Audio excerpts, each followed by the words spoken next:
El libro de Dios, libro por libro, y hoy el libro de Éxodo. Al final del libro de Génesis dejamos a la familia de Jacob con una posición privilegiada en Egipto y siendo pocos en número.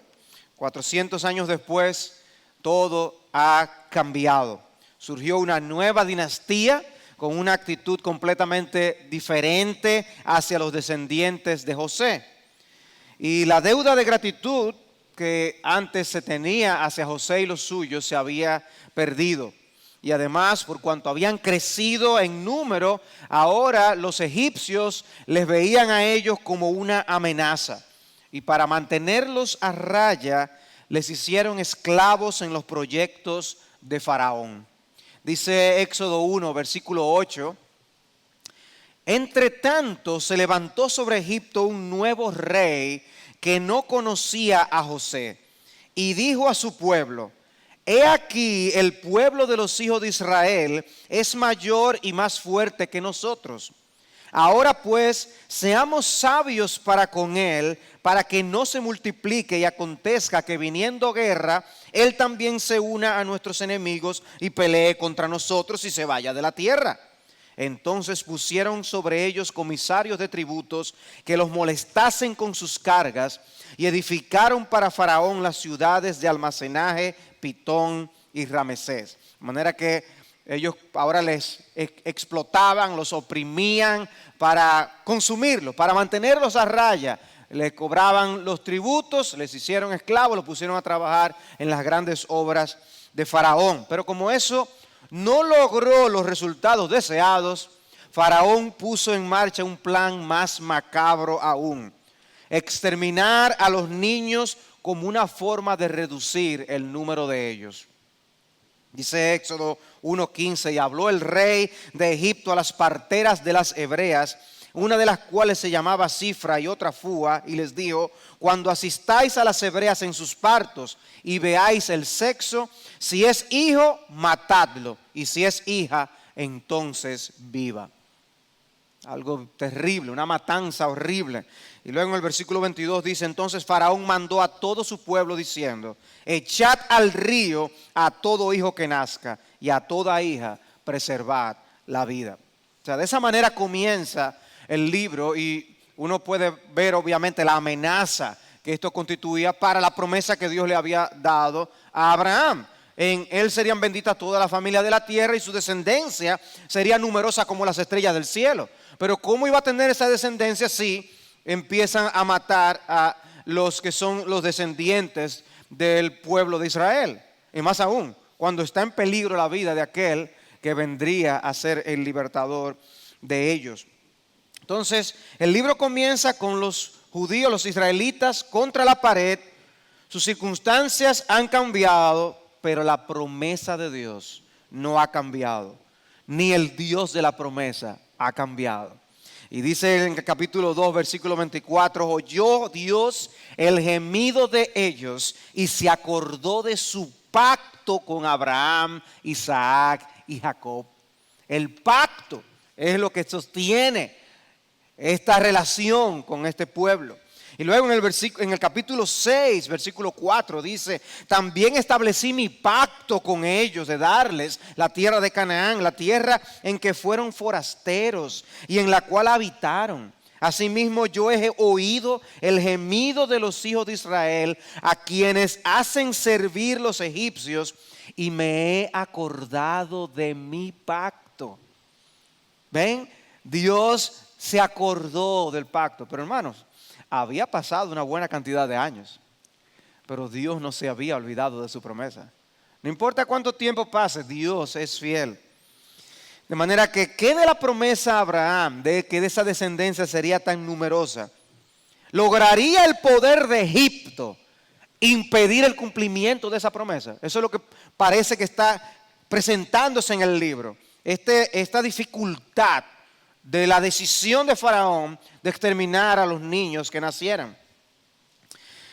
Que nos recuerda lo que pasó con nuestro Señor Jesucristo, ¿no? Cuando Herodes mandó a matar a los niños. Esa forma macabra de Satanás es exterminar a los niños. El blanco es los niños. Entonces es aquí en Éxodo que nosotros empezamos a ver la simiente de Abraham multiplicarse en contra de todas las probabilidades. O sea, ellos eran un pequeño grupo cuando terminamos Génesis, pero cuando ya llegamos a Éxodo es un pueblo numeroso. Algunos datos que nos ayuden a estudiar el libro. El capítulo 1, tener claro que el capítulo 1 cubre varios siglos. O sea, nosotros podemos leer el capítulo 1 y después saltamos al 2 y el 3, pero el capítulo 1 cubre varios siglos. Pasaron cientos de años. El capítulo 2 cubre 80 años. 80 años de la vida de Moisés, básicamente, ¿no? Y el resto del libro se cubre en un año y pico, un poco más de un año. O sea que el énfasis del libro está en lo que ocurrió en ese año y tanto de la historia del pueblo. Entonces, obviamente, el propósito principal del libro no es darnos una biografía de Moisés, porque no hubiera dedicado tan poco tiempo, a 80 años de su vida, y luego tanto espacio a la última parte. No, vemos otro propósito. Y podemos dividir el libro en tres partes principales. Los capítulos del 1 al 18, el Dios que libera a su pueblo. Los capítulos 19 al 24, el Dios que legisla a su pueblo. Él da su ley. Y en los capítulos 25 al 40, el Dios que habita con su pueblo. Entonces, el Dios que libera, el Dios que legisla y el Dios que mora con su pueblo. Veamos en primer lugar el Dios que libera a su pueblo, los eventos de los capítulos 1 al 18. El nombre del libro es tomado de ese gran evento que aparece en esa sección. Éxodo significa salida. Y estos capítulos nos comparten esa manera milagrosa en que Dios liberó a los israelitas de la esclavitud en Egipto. Ellos habían llegado a Egipto para preservar su vida. Estaban muriéndose de hambre. Y en Egipto había comida. Y Dios los trasladó allá para preservarlos. Ahora caen en esta situación y Dios los saca de allí con mano poderosa. Los llevó entonces al Sinaí, que es la primera etapa de su viaje a Canaán. Y eso es lo que nos narra en eventos históricos el libro de Éxodo. Porque parte de lo que ocurre luego ya son eventos en Sinaí, o rodeando el evento de Sinaí. Los capítulos 1 al 2 entonces ambientan estos sucesos. Lo que nosotros vimos en Génesis, esas amenazas que atentaban contra el Redentor divino, volvemos a encontrarlos aquí. Es solo un niño y ya la vida de ese que sería el libertador humano está siendo amenazada. Y el Señor no solo lo protege, sino que por así decirlo le brinda completa inmunidad en el palacio de Faraón. Lo coloca a ser cuidado por nada más y nada menos que por la hija de Faraón. Y le brinda ese cuidado, esa protección. Y fue rescatado por su propia hermana, de manera que se mantiene unido de esa forma a su pueblo, a su familia, siendo cuidado por su propia madre, y lo cual usa Dios para que precisamente se identifique con su pueblo en medio de su aflicción, como vemos en Hebreos capítulo 11, versículos 24 al 26. O sea, Moisés, a pesar de ser levantado con las costumbres y la cultura egipcia, él se identifica con su pueblo por la crianza que él recibe. Ahora, su intento prematuro de liberación, que lo vemos en el capítulo 2, cuando él mata al egipcio, fracasa. Y él entonces tiene que exiliarse en Madián, dice el versículo 15 del capítulo 2. Ahora, su deseo de liberar a su pueblo era correcto. El momento y la forma eran incorrectos. Pero el deseo de liberación era el correcto. Lo que él estaba viendo no estaba bien.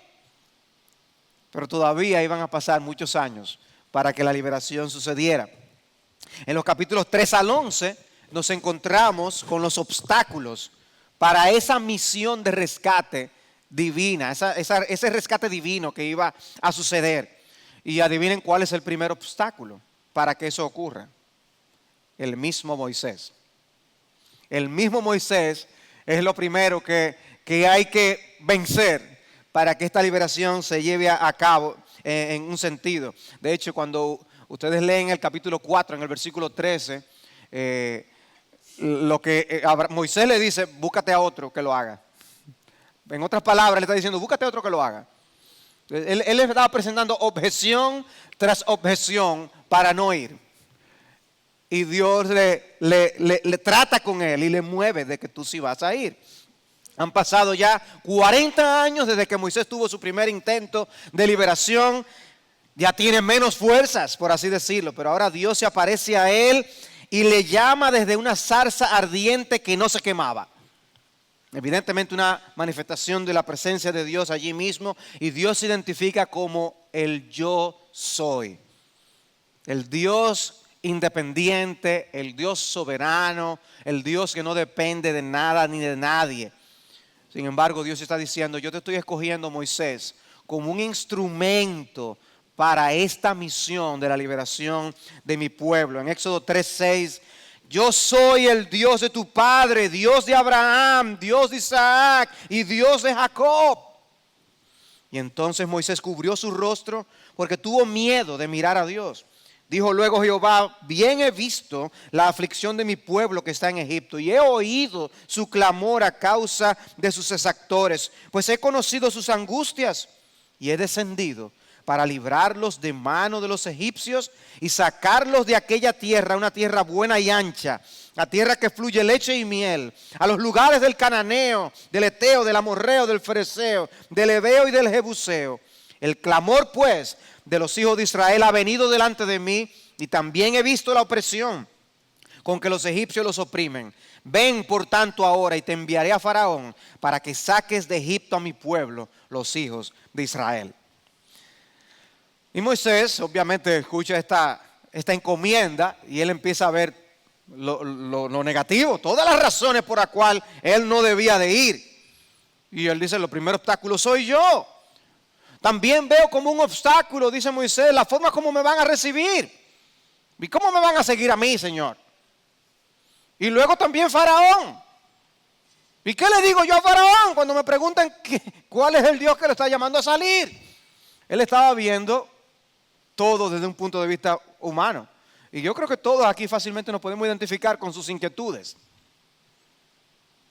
Pero Dios es Dios.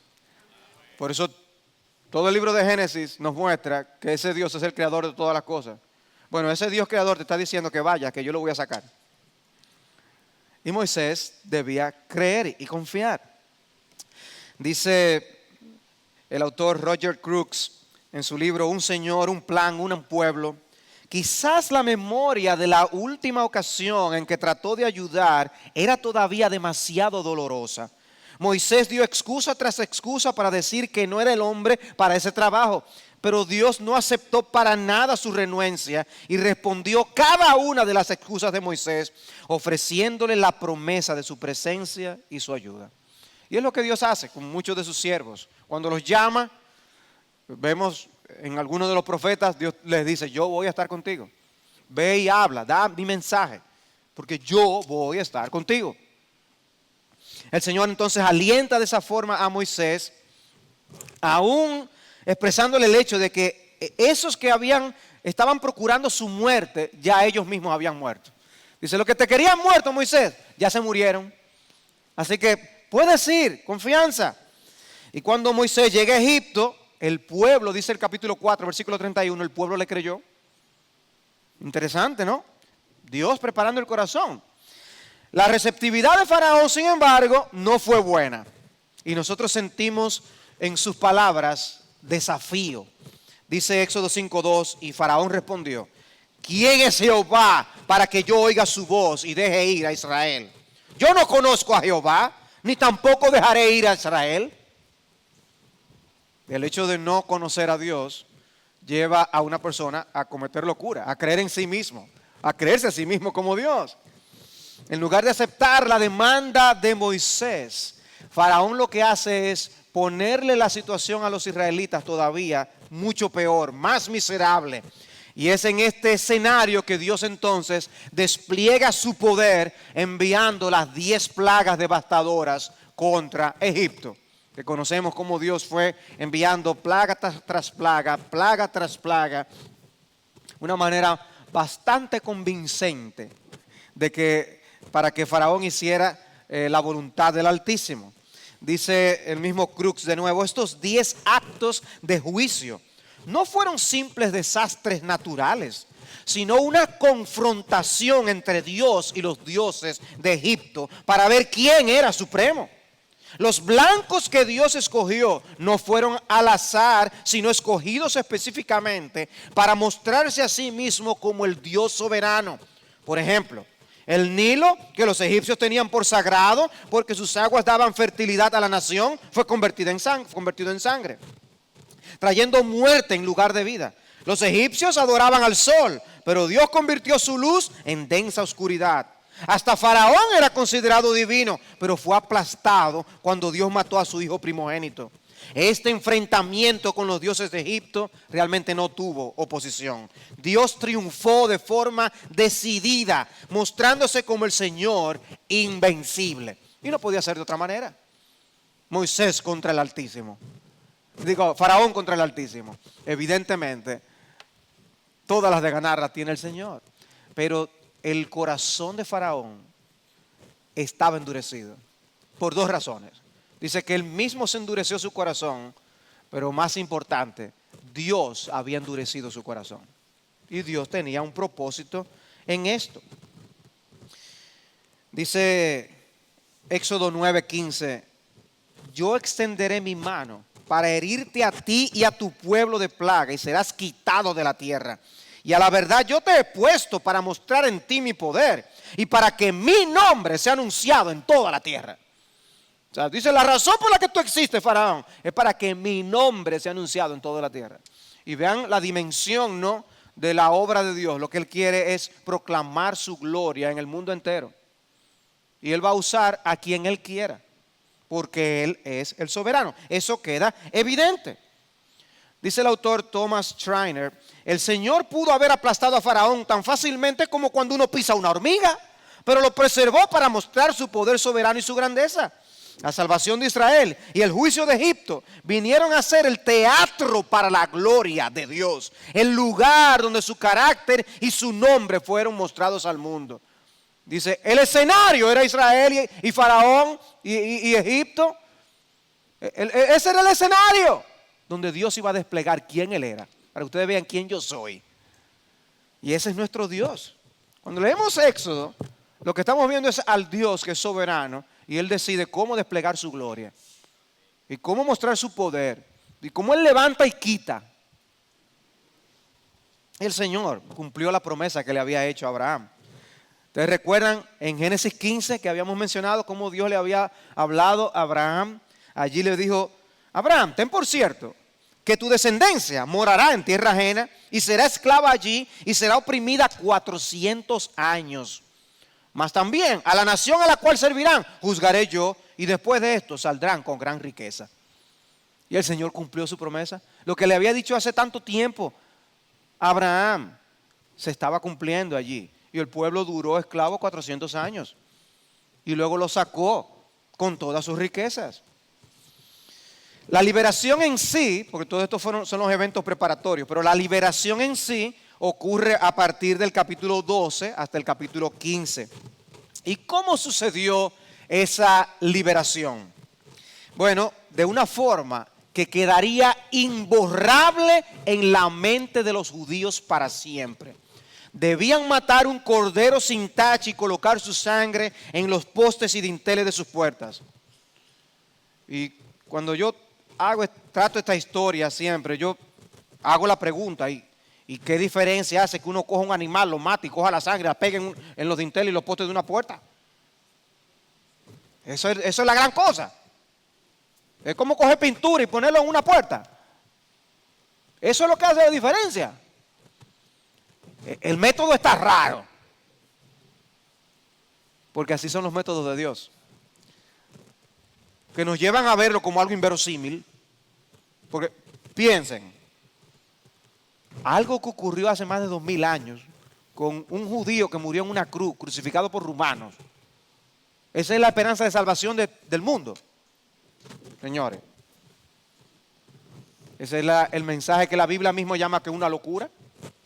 La locura de la predicación, que predica a Cristo y este crucificado. Así mismo de extraño debió sonar: Señor, ustedes van a matar este cordero, se lo van a comer, pero la sangre la van a poner en la puerta. Cuando pase el ángel de la muerte, si ve esa sangre ahí, a usted no le va a pasar nada. Y ahí es que uno se pone a pensar, pero de verdad, nada más con eso ya. Y uno adentro de la casa y oyendo los alaridos de las personas muriendo fuera. Y es verdad que va a pasar de largo. Y en la casa del vecino llorando. Señores, los métodos de Dios son más altos que cualquier cosa que nosotros podamos concebir. Pero así fue que Dios lo diseñó. Cuando el ángel de la muerte viera esa sangre colocada en la puerta, iba a pasar de largo y dejaría vivos a los primogénitos que se encontraran allí. Mientras en todas las casas de los egipcios había al menos un muerto. ¿Qué contraste? ¿Qué diferencia? El término para Pascua en inglés es Passover, que es pasar de largo, ¿no? Cuando uno pasa de largo, el énfasis de la palabra hebrea es algo también, algo que se pasa, algo que se salta. Porque enfatiza cómo las casas de los israelitas fueron pasadas por alto ante el paso del ángel de la muerte en Egipto. Un evento central en la vida de los israelitas que debían conmemorar una vez al año por lo que ocurrió ese día. En esta semana, estamos en la semana de la Pascua, ¿no? Yo en uno de los devocionales preguntaba en mi casa, ¿qué es la Pascua? Adivinen quién se ofreció para responder. Gaby. El Gaby rápidamente se ofreció para responder. Y dijo, ok, Gaby, ¿qué es la Pascua? Sorprendido yo de que él estaba dispuesto a responder. Dijo, bueno, es algo que se hace para que los niños disfruten. Porque él estaba pensando en los huevos de Pascua y esconderlo y buscarlo, encontrarlo. Eso para él es lo que significa eso. No tiene otro significado. El significado que los israelitas debían recordar siempre, de que esa noche el ángel de la muerte pasó por alto esas casas, por la sangre que había en las puertas. Eso es lo que significa la Pascua. Pero lo que fue de bendición para los israelitas era una maldición para los egipcios. Que es como Dios obra muchas veces. La bendición del arca en el que se salvó Noé era la maldición de todos los otros que no se salvaron. Normalmente el juicio contra los que se oponen a Dios es la misma salvación de los que son de Dios. El impacto fue tal que Faraón finalmente los dejó ir, arrepintiéndose poco después, lo que le llevó a movilizar a todo ese ejército para perseguirles, lo cual Dios había informado a Moisés que iba a suceder, de que él mismo iba a endurecer el corazón de Faraón para que lo hiciera. Eso está en Éxodo 14:4. Ahora imagínense la escena. El pueblo acaba de salir de Egipto y ahora se encuentran frente al mar por un lado y por el otro el ejército más poderoso del mundo. Dice el texto que Faraón salió con mano poderosa en contra del Todopoderoso. Y Dios entonces realiza el gran milagro de abrir las aguas del Mar Rojo en dos, permitiéndoles cruzar por tierra seca. Los egipcios tratan de aprovechar la ocasión y hacen lo mismo, pero Dios vuelve las aguas a su lugar, pereciendo los egipcios. Pero antes aclara algo, que el Señor había trastornado el campamento de los egipcios y que le había quitado las ruedas a los carros de los egipcios. ¿Quién había ganado? Ellos mismos, los egipcios, dijeron, huyamos delante de Jehová, porque Jehová pelea por ellos contra los egipcios. Ellos mismos dijeron eso.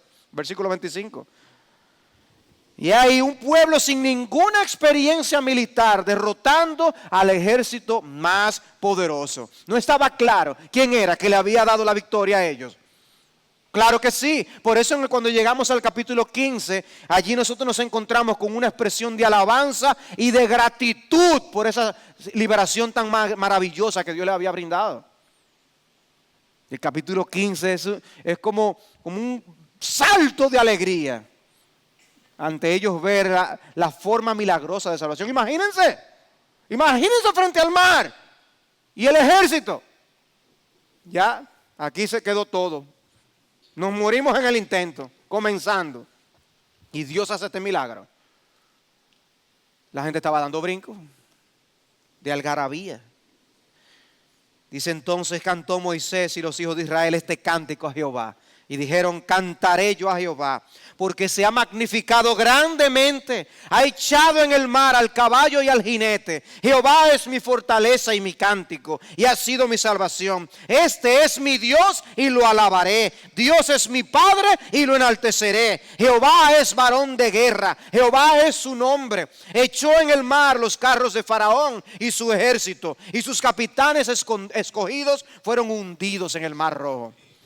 Le atribuyeron a Dios toda la gloria y todo el honor.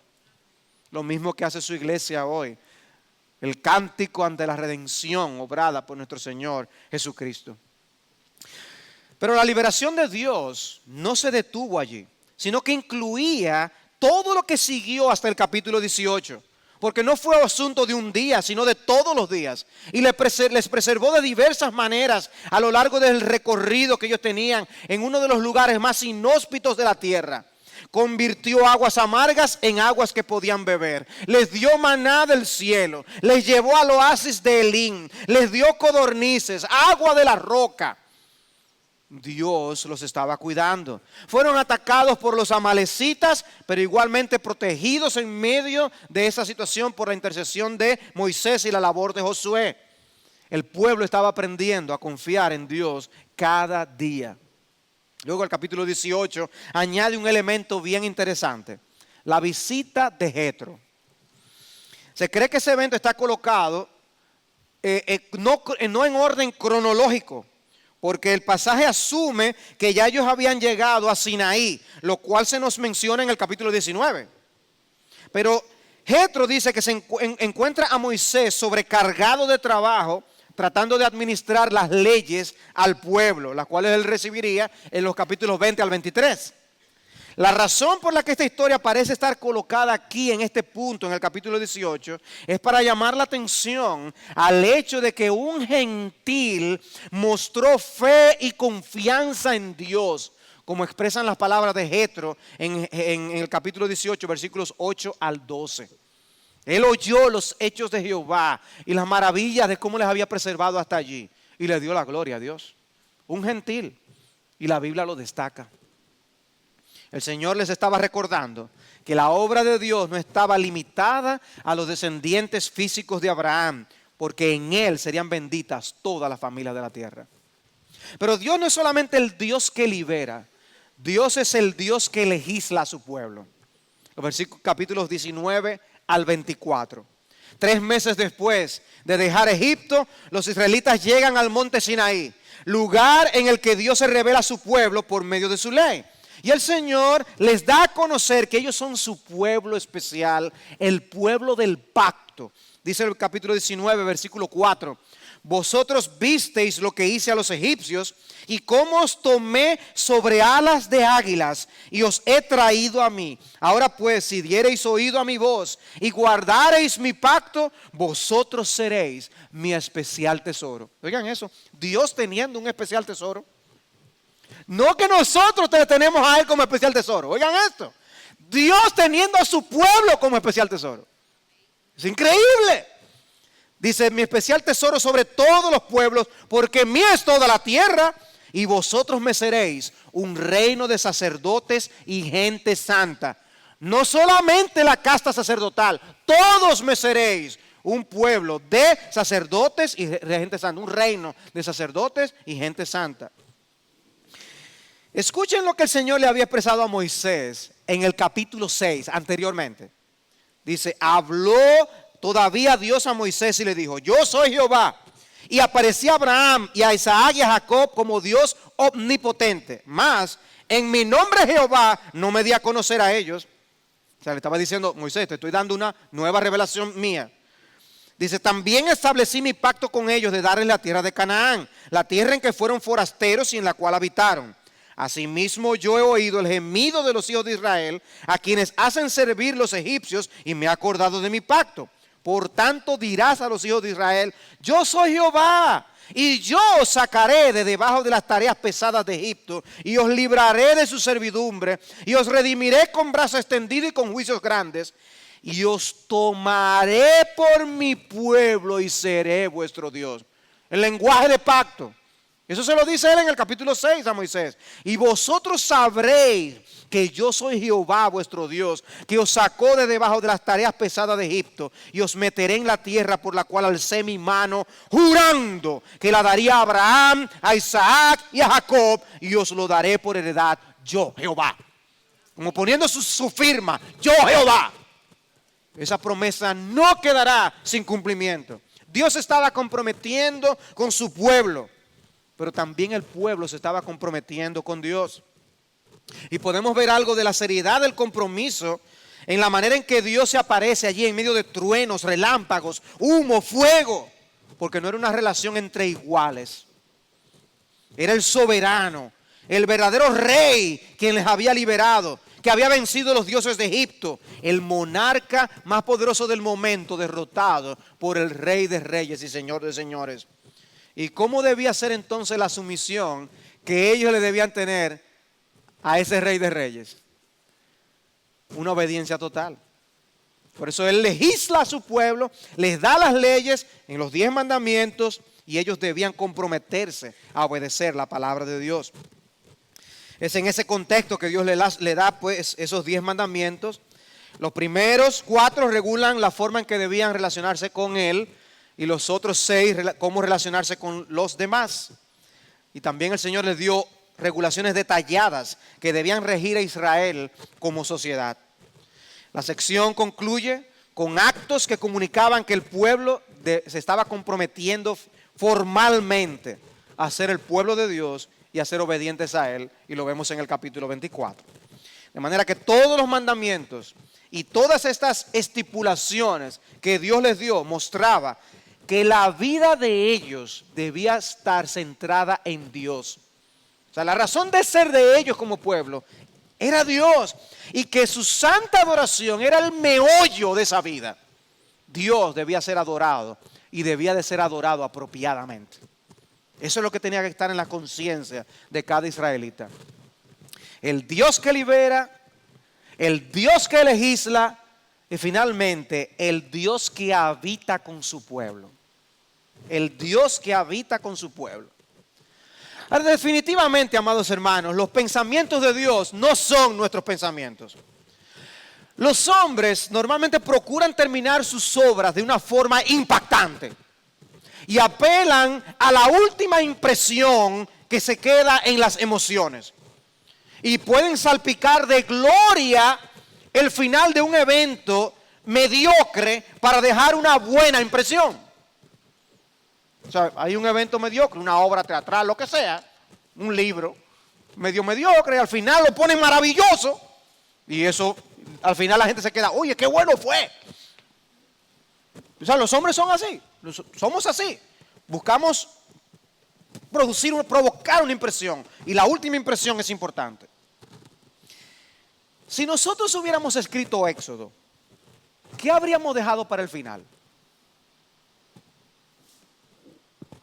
Hubiéramos nosotros puesto todos estos capítulos que aparecen en los 25 al 40, con todos los detalles de la cortina, los colores, los instrumentos, los muebles, el mobiliario del tabernáculo. O hubiéramos puesto allí el Éxodo, las plagas, y Dios como un capitán victorioso. Posiblemente lo hubiéramos escrito así. Pero la mente de Dios no es así. Y yo creo que el Señor nos muestra algo con esto. La última parte del libro, llena de estacas, cortinas, pieles, muebles, medidas, colores, no causa la impresión de la Pascua, el cruce del Mar Rojo, grandes milagros, Porque la impresión final es el tabernáculo. ¿Por qué? 13 capítulos dedicados a la construcción de ese santuario móvil. ¿Por qué? El propósito de todo lo demás visto hasta ahora era llevar al pueblo a tener comunión con Dios. El propósito de todo era llevarlos allí, al hecho de que el Señor, creador de todo, moraría con ellos como su pueblo. Y el siguiente texto es uno que nosotros podemos ver como clave en el libro. En el capítulo 29, versículo 46 dice: y conocerán que yo soy Jehová su Dios, que los saqué de la tierra de Egipto para habitar en medio de ellos. Yo, Jehová su Dios. Dice, todo esto para llevarles a yo tener ese lugar, para yo habitar con ellos. Dice Crux una vez más, es un error perdernos en los detalles del mobiliario y los materiales usados para la fabricación del tabernáculo. Dios dijo a los israelitas que hicieran el tabernáculo para acercarse a su pueblo y estar entre ellos. Así como un novio quiere estar con su novia, así Dios quiere estar con su pueblo. Dios hizo esta obra portentosa para llegar a este punto. Pero sucedió algo que lo puso todo en gran riesgo. Cuando presionaron a Aarón para hacer un becerro de oro. Un acto de traición. Lo mismo que si cometieran adulterio en la misma noche de bodas. Y el evento por poco acarrea la destrucción de ellos como nación.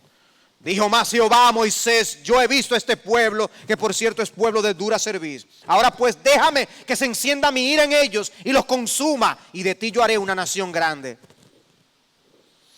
Para Dios el pacto había sido quebrantado y el exterminio iba a comenzar. Pero Moisés da inicio a un largo periodo de intercesión que termina con la confirmación del pacto y la promesa de la presencia de Dios con su pueblo. Ahora, las cosas no iban a seguir iguales. El Señor tiene compasión, pero les muestra un cambio. Y saca el tabernáculo de reunión del lugar del campamento.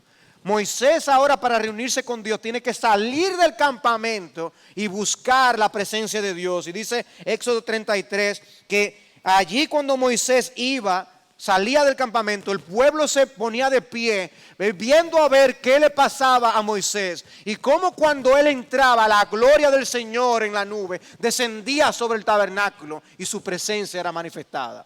En otras palabras, tengo comunión con ustedes, yo no he dejado mi presencia de entre ustedes, pero de lejito, por así decirlo. Hubo consecuencias.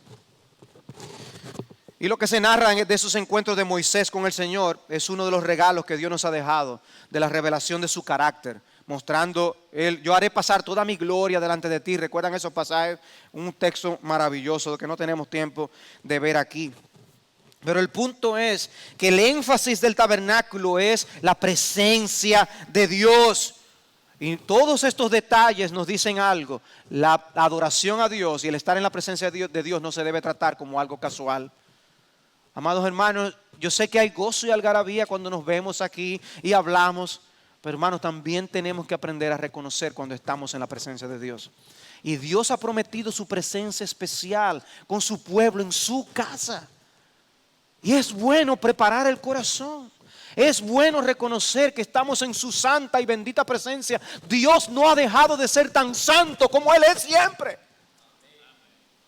De manera que poder encontrarnos en su presencia es nosotros también poder preparar nuestro corazón para estar tranquilos en su presencia, meditando y reflexionando.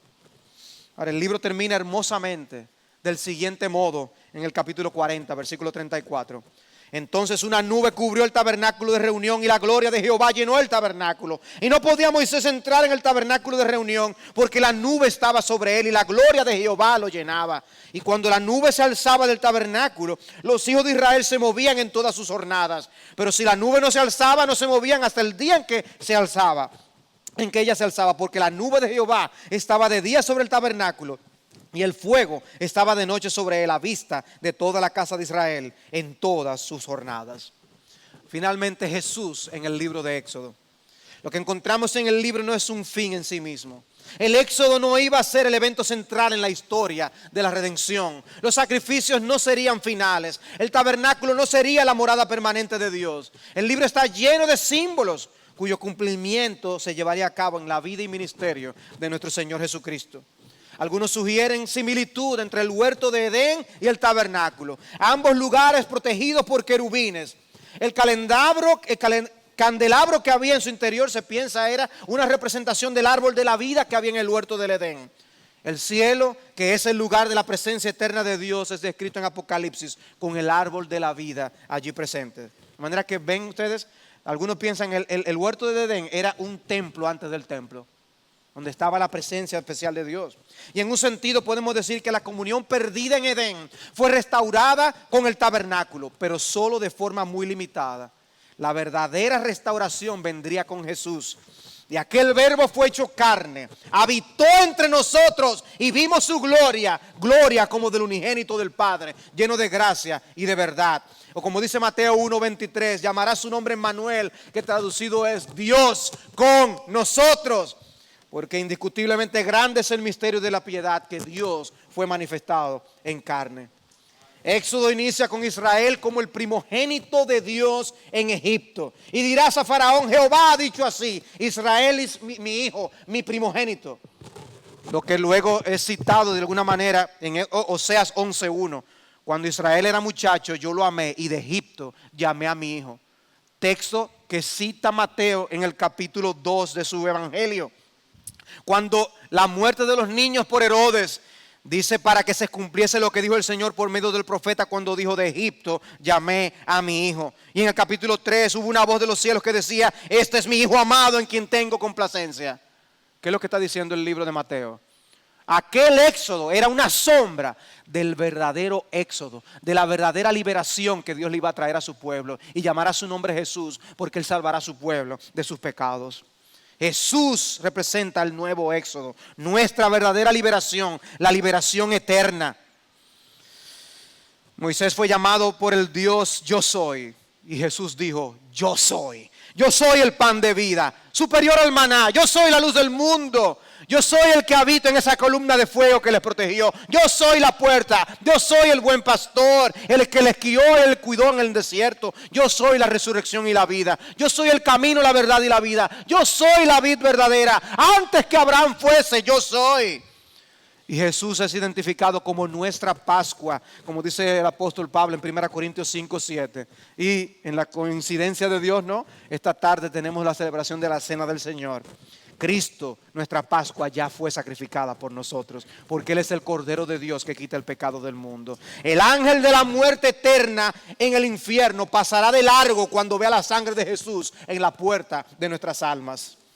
Y así como podemos decir que el éxodo no era un fin en sí mismo, nuestra salvación tampoco, porque somos salvos para gozar de la comunión con Dios eternamente y para siempre.